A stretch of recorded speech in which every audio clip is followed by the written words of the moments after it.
All right, guys, today I want to talk about Lomachenko. Look, only 15 fights, so we're going to break it down. We're going to break down that resume. We can start with probably like Jorge Ramirez, okay? So let's look at his last 3 opponents. You guys know I like to do that, you know, before entering the ring with Loma. It's a way to gauge the quality of opponent. Right? Look at who they fought. Who did they fight before? You know, they say you're only as good as your. What have you done for me lately? That is the sport of boxing. So what did he do? Ramirez fought against guys with 13 losses combined in order to get into the Loma fight. So it was a good step-up fight. Okay, and we're going earlier on in the career, so it's not I'm not ridiculing or putting down Loma, but we're gonna start there. Okay, then Ramirez went on to lose to Abner Mares and Oscar Valdez after he lost to Lomachenko. But again, I believe it was a good step-up fight. Okay, all right, quickly, moving forward. Like I said, moving forward. Loma went on to fight, Gary Russell Jr., which was an excellent fight. Definitely not a step-up fight. Okay, won by a majority decision, you know, had a few keep busy fights, and now we get into the Roman Martinez fight, and I think this is, you know, really where things kicked off for Lomachenko. And you guys know what happened. It was a highlight reel knockout, caught him with that uppercut, lifted the head up, knocked him out, boom, right? Highlight. It was just probably one of the greatest highlights of the year. Okay, and I should also mention that that was Loma's 3rd knockout in a row when he knocked out Martinez, okay? Also, remember, Martinez had 2 fights with Salido. He beat him in the original fight, had a draw in the second fight, but everyone had Salido winning, to be fair, you know, when they decided it was a draw. But that's karma. Remember, I made a video about it saying, hey, that's karma, because, you know, Loma was, you know, just done so wrongly in that Salido fight, right? So it was karma. I have no problem with that, right? I believe in karma. Then, of course, like I said, then we go into the Axeman, right? Nicolas Walters. And I distinctively remember watching this fight. It was around Christmas time. I thought it was a weird setup that Top Rank did. You know, it looked very cheap, almost like a low budget Christmas party, if you guys remember, you know, seeing the weigh-in and all that. Anyway, you guys know the rest of Lomachenko, right? Nicolas Walters quit. But to be fair, Walters was unhappy about, you know, the money he was getting paid, and he said he was in it for a paycheck, but whatever. You know, but we know the truth. Even a prime 100% Walters would have been annihilated. Either way, it doesn't matter. It simply doesn't matter. He's not on Loma's level. Okay, and also remember all the biased YouTube channels, you know, damn near staking their reputation on the fact that Nicolas Walters was going to beat Loma. You know, they said, oh, he's going to expose him, and you know, I think I'm not gonna, you know, mention names, but there were channels out there that, you know, put their reputation on it basically, and they were completely humiliated, just like Walters. No Lomachenko, right? The Matrix, okay? Then we get into Jason Sosa. I never really liked him. Okay, had a draw. Okay, he had a draw with Nicolas Walters. Wins his next 2 fights against Fortuna and Smith, I believe, before ultimately, you know, and completely getting shut down by Loma in an embarrassing fashion, right? Leaned up against the ropes. I remember had left arm, right arm on the top rope, head down, shaking his head, you know, so it just, wow. Like I said, that was just, you know, that what Loma does to these guys is incredible, but I don't want to get off track. About somewhere around in that time, Loma's career, okay, like I said, we're just starting to get into the good quality A-level opponents, you know, and again, he's making these guys look like freaking amateurs, right? Okay, world, a superweight, middleweight title against Sosa, and now going into the Moraga fight, right? Another title fight, and yet again, Loma made light work of it. Okay, and at this point, he seems untouchable, unstoppable, and he still does. And of course, I'm not even going to talk about, you know, the nearly 400 amateur fights, and I think he only lost like, 4 or 5, you know, incredible Olympic career. You guys know the iconic tattoo on the, the right arm of the Olympics, you know. So look, I don't want to get into that today. We're just going to focus on the career. And here's where things, like I said, here's where things start to get very, very interesting with Rigondeaux, right, with Rigo. You know, even I was kind of a little bit skeptical, thinking, okay, well, it's going to be competitive, whatever, right? You had again, the clickbait channels, you know, preaching and yelling, you know, talking about how great he was, and Loma, you know, was going to get embarrassed, and, you know, it was going to be utter defeat. And we know what happened. We know what happened. Another shutout, another embarrassing, just taking an A-level fighter and completely embarrassing him, okay? Next step would be Jorge Linares. Okay, one of my favorite Lomachenko fights, because, you know, we got to see what would happen when Loma was faced with adversity, right? He was moving up in weight, you know, he was even knocked down in that fight, but then came back to knock out Linares, and he won the fight. You know, it really proved to the boxing world Lomachenko had a lot of heart. He's not just, you know, a flashy boxer. And I think pretty sure Loma went down in round 6, I believe, and then came back, you know, got him with a body shot and dropped him in round 10, if memory serves me correct. I don't know, fact check me on that. So was it round 10? Yeah, I think it was round 10. I guess it really doesn't matter. Okay, also, you know, when Linares was going into the Loma fight, he had just beat Luke Campbell, right? And Anthony Crolla twice. So good quality of, look, he had 3 really big wins going into that fight against Loma.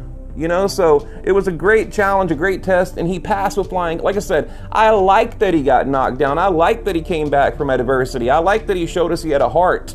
You know, he handled it quite well, you know, mentally, emotionally. He didn't lose his cool. Let me back up my video, guys. He didn't lose his cool, okay? And that's awesome, because you want to see that. We don't see that enough in boxing today, okay? Also, Loma making history, being the fastest boxer to move up through weight divisions in the shortest amount of time. I believe it was, 3 divisions? Correct me if I'm wrong. Okay, next up, Pedraza, right? Once again, Loma made pretty light work of the dude, right? Goes on to knock out Anthony Crolla and into like I said, what I believe another one of his best wins. I'd probably say Linares and Luke Campbell, okay? I would say, I don't know, you guys tell me, who was a better win, Linares or Campbell? I mean, I like Luke Campbell. He seems like a good dude and humble, you know, I like him, right? But like the Nicolas Walters fight, you know, I distinctively remember this fight. It's been ingrained in my brain because, you know, this is going to be his biggest test, biggest challenge. And he was on the world boxing stage, and he passed every test with flying colors. So that's how I see it. You know, so what happened, right? It was somewhat of a competitive fight, you know, but basically a unanimous decision for Lomachenko. Just another day at the office. I mean, he makes these dudes look, these elite, world-class level, A-level, top-notch fighters look average, okay? And you know, I want to go back to the Salido fight, okay? I cannot stand, I just thought about this, when people try to say Loma, you know, got exposed and all this crap. That's all they have. That's all they have. When we know the truth, we know Lomachenko was green as a professional boxer at that point. You know, Salido cheated. There was low blows. He was overweight. He was fighting dirty. It was just an ugly, dirty fight. Not in like a Sean Porter pressure kind of way, in like a cheating kind of way. And we know that, you know. So anyway, what's up for Lomachenko? Lopez, I would imagine, maybe Devin Haney, right? Maybe Gervonta Davis, right? Maybe. We don't know yet. I would imagine Lopez. I mean, at least I hope, you know, because look, that's a great fight. That is a great fight. I am incredibly excited about that. I don't understand, well, where's the hype? Where's the excitement? Enough people, like, they don't talk about Lomachenko. It's really weird, okay? And I'll tell you what, Lopez, you know, look, we know in boxing, power can kill timing and speed, okay? Lopez, he's a very powerful dude, right? He's a powerful fighter, but he's also ballooned up in weight. He has a ton of personal problems in his life, his family, with his dad, you know, they're all fighting, whatever. You know, I think he has problems with his discipline, ego, you know, just a little bit out of touch, right? I also think is 100% aware that Lopez has that knockout power. They'd be dumb not to. We know it, so of course they know it, right?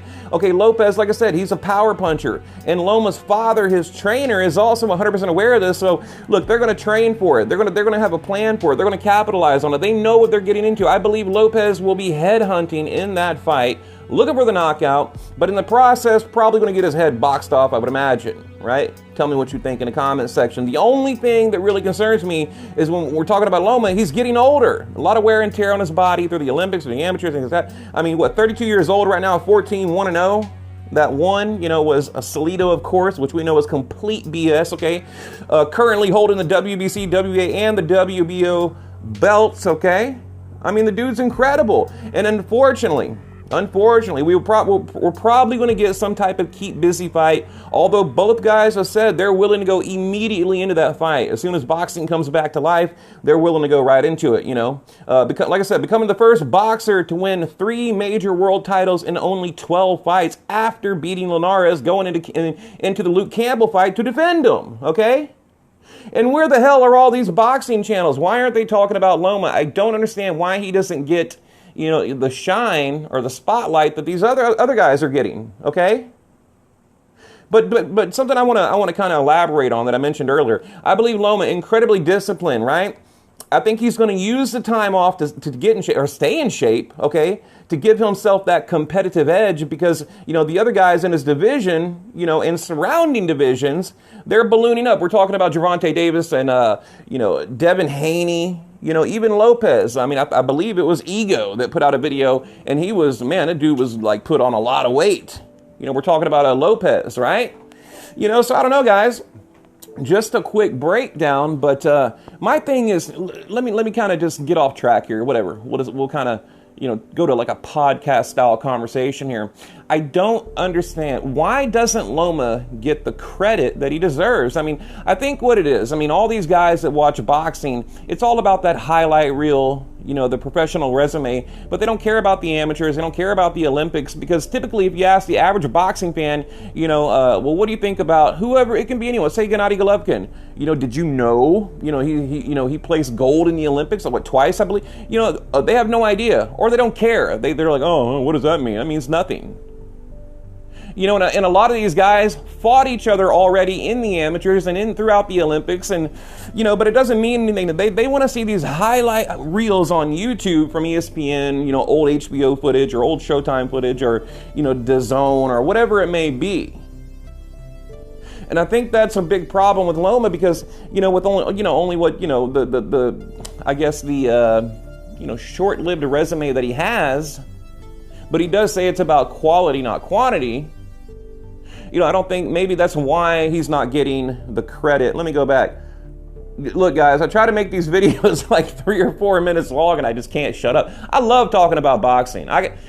Sometimes I want to make like a video that's like an hour, 2-3 hours long, but I don't do it. But I could easily. So, look, that's what I think. So, but if we don't get the Lopez, people always ask me, what do you want to see Loma do next? Do you want a tune-up fight? No. I don't. I think Loma is so good that A, he doesn't need a tune-up fight. B, if the other guy doesn't have a tune-up fight, then we're pretty much even because we have 2 guys that are going to be potentially rusty going into the fight. Well, okay, it's a fair fight, right? You got a rusty Loma and a rusty Lopez or whoever it may be, So I think that kind of evens out the playing field, right? Doesn't it?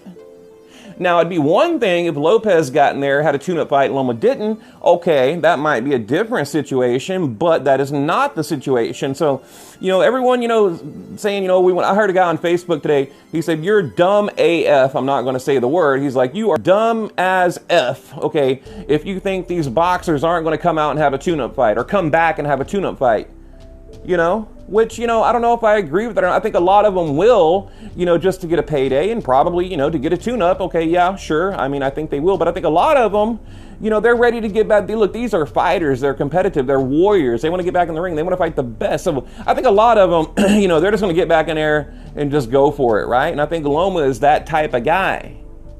Again, I just broke the resume down. He wants like the top guys in the divisions, and so I just don't see a tune-up fight for Loma. I really don't, unless these other guys aren't available. That's a possibility, but I don't know. For what I hear, these promoters are working on it. They're trying to put the fights together, and they're talking, maybe June, July. As far as like December, but it seems like the world is slowly kind of reopening. I'm in Texas here. And now we have bars that are opening up, barbershops that are opening up. The traffic is getting a little heavier again. People are returning to work and things like that. So, it could be, a little quicker than we think. It might be, a July or an August or a September possibly. So I don't know, guys. I'll probably leave it at that. I just wanted to get on here and, kind of give you my overall opinion of Lomachenko. I think he's great, and I also think he's he's highly just underrated, right? I don't think he gets the credit that he deserves from these boxing channels. It's crazy to me how, they'll hype up anything Gervonta Davis does. They'll hype up anything Devin Haney does. They'll hype up anything Lopez does. But when it comes to Lomachenko, he's a hype job. He's fighting all these guys that are green. What do you mean? I mean, look what he did to Rigo. Look what he did to, Luke Campbell, Linares. I mean, come on, really? Even Jason Sosa, not a bad fighter. I wouldn't call him A, but B plus, and he's making them look average. So you have to look at that too. And let me end it here. You have to look at not only is he beating them, but how is he beating him? That is so important. And I made this argument about Gennady Golovkin. They'll say, oh, well, he's a B plus or an A minus. Okay, true. But when you have a guy that's making them look like amateurs, well, that says a lot more. I mean, Lomachenko definitely passes the eye test. If you guys are, I know a lot of you out there are true boxing heads, and Loma, he passes every test. So, but I would like to see him get into some best fighting the best A-level type competitive fights. And I think that's what we're going to see. I think probably 2021 will probably be Loma's best year as far as competition goes, right? So I'm excited. I'm really excited to see what they have in store for Loma. And you guys out there, look, you can hype them up too, right? You guys can do for Loma what you did for Gennady Golovkin. Or even the Canelo fans out there. I mean, come on. Look, what I'm trying to say is, I believe we should support Loma like we've done a Manny Pacquiao or a Canelo or a Golovkin or whoever it may be that you like, a Tyson Fury. I just don't understand why he doesn't get the praise that he really deserves. So, all right, guys, leave a comment below. What do you think?